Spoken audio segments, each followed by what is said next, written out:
गलिया में रहसौ हरदम खुशहालिया में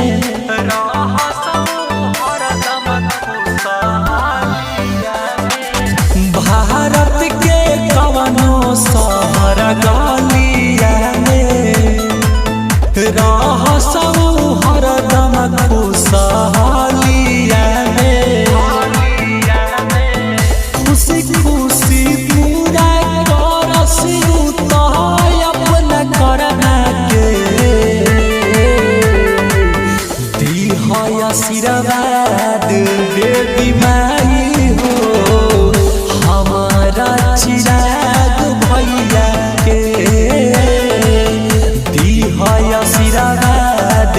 देवी माई हो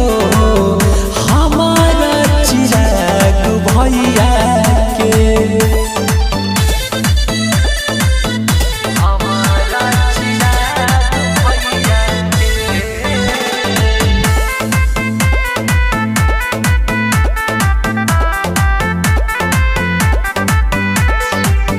तने तू करिहा उपकरवाए माई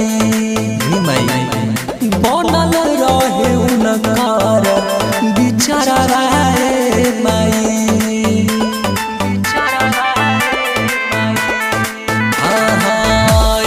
तने तू करिहा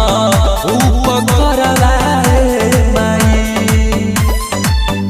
बनल रहे उनकर बिचारवाए माई हरदमनी भागत रहसौ अपना धर्म के दीही आशीर्वाद देवी माई हो हमारा चिराग भैया के दीह आशीर्वाद देवी माई हो हमारा चिराग भैया के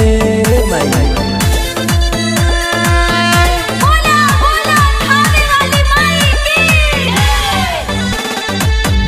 हमारा चिराग भैया के जेने जास चलस ललकार के माई असही हिलौले रहस बिहार के माई